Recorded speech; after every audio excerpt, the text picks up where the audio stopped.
Are you not getting everything out of life that you would wish for? Well, maybe the problem is you.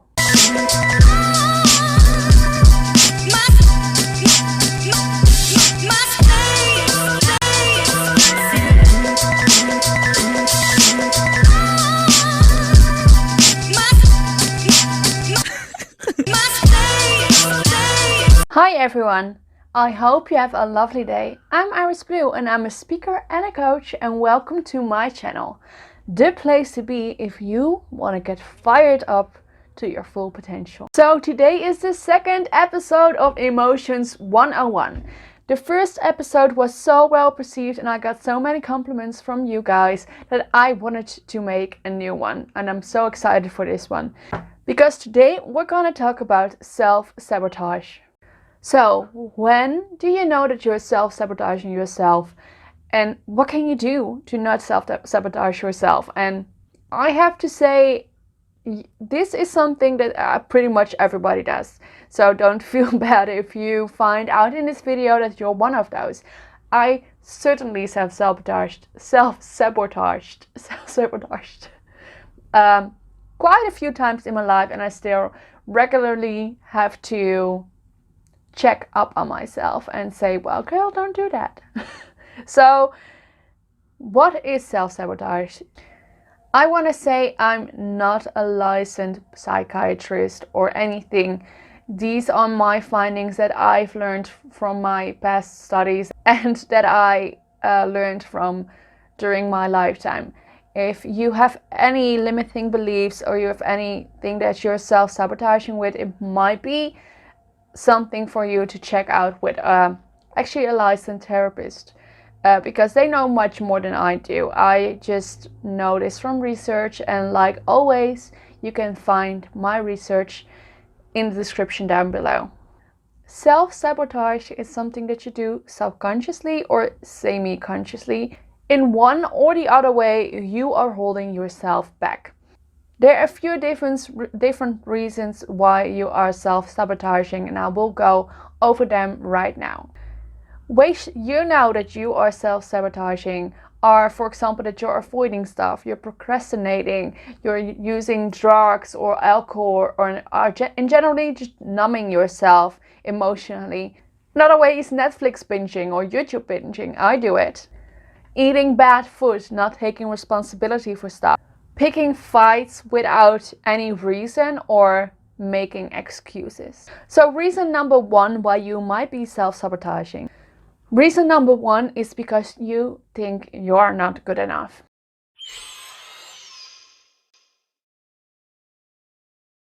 So your self-worth is so bad that you somehow want to destroy everything that's good in your life, so it actually matches with the way you feel inside about yourself. Reason two is that we limit ourselves. So for example, you want to make promotion, but somehow you feel like the limit for you is the job that you currently have. You feel like you're not capable of doing the stuff that you want out of life. So you have this ceiling, like, okay, I can be this great, but I cannot move any further than that. And it is something horrible to think about yourself, because I think that our limits lay as high as we want them to be. And this can go pretty far. It can be, for example, with jobs that I just mentioned, but it can also be with happiness. Like, I can only be this happy, and when I get happier, it's not possible. So I can only be this happy. The third reason why you might be self-sabotaging is because you don't want to be the one to blame if things don't work out.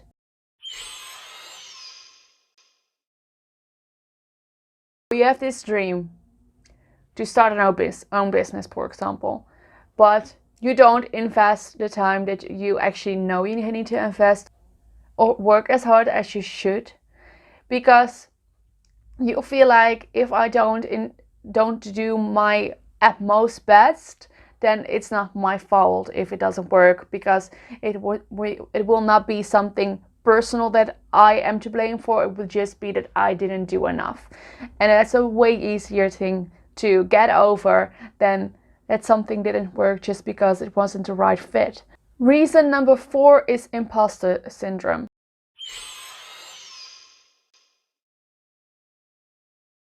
And this is a whole new video, and if you would like me to make a new video, let me know in the comments down below, because I would love to make a video about this.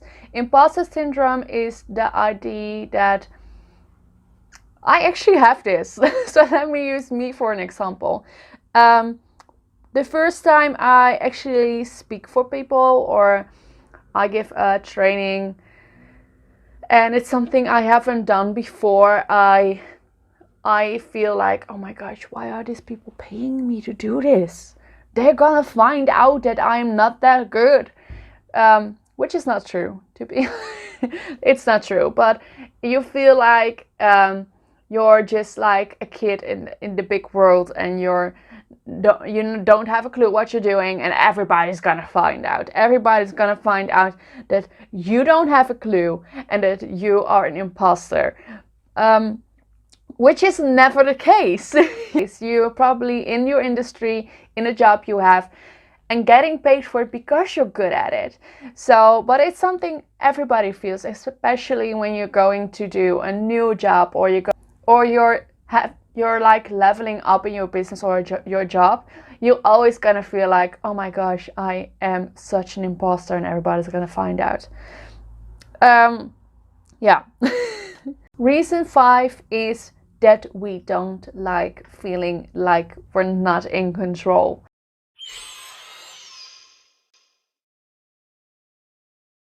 And this is actually called the locus of control. And if you want me to do a full video about this, again, I would love to. Let me know in the comments down below, because the locus of control has to do with either you feel like you're in control of your life, or you feel like they're outside things and stuff that is in control of your life. We don't like the feeling of not being in control.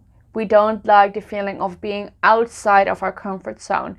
And doing new things or setting new goals is often something that is out of your comfort zone. So that's why you just don't go for it, because it's something that you're probably not comfortable with in the beginning. And reason 6 why you might be self-sabotaging is because you have a fear of success.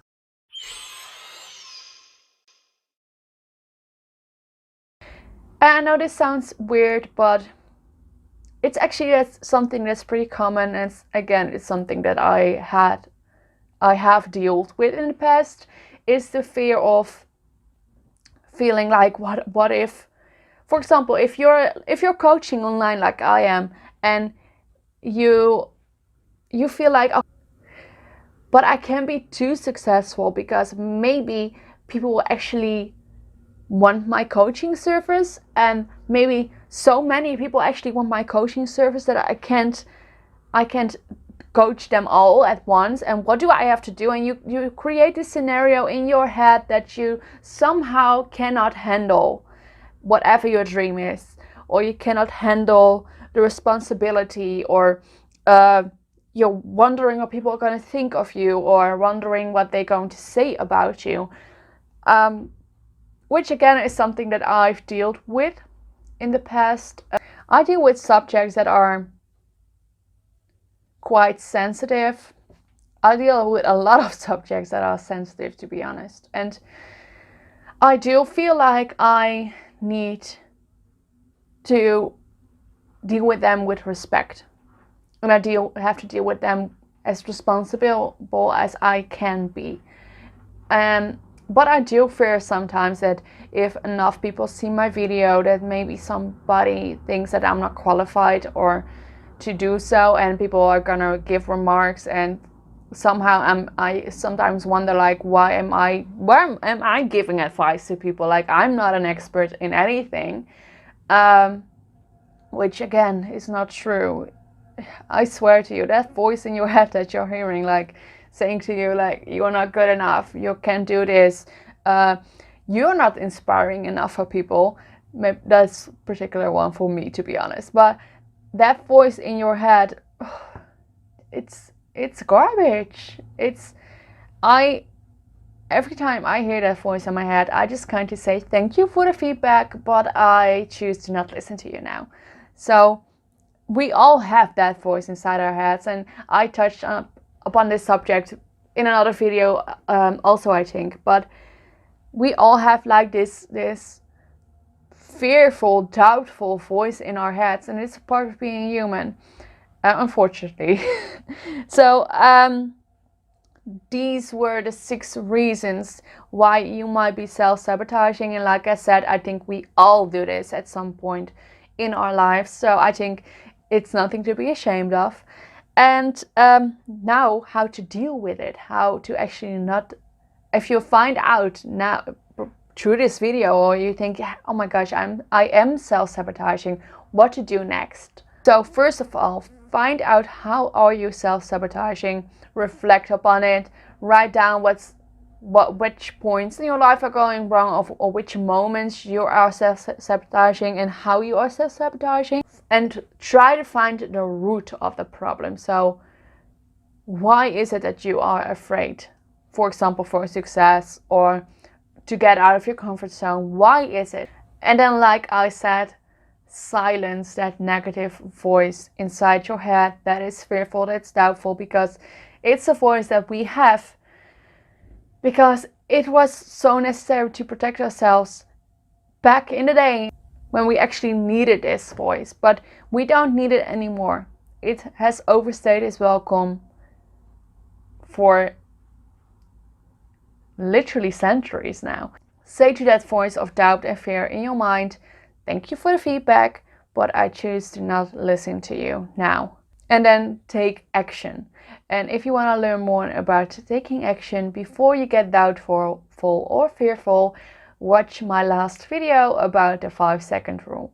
Thank you so much for listening. I really hope you liked this video. It was quite a challenge for me to actually record this because, like I said, it's a pretty touchy subject. I really hope it helped you. I really hope you liked this video. If you did, please give me a thumbs up. Don't forget to subscribe because I make new videos every Friday. I will see you next time, and in the meantime, don't forget that even though you are self-sabotaging, only you have the power to make the life you want. I can't stay.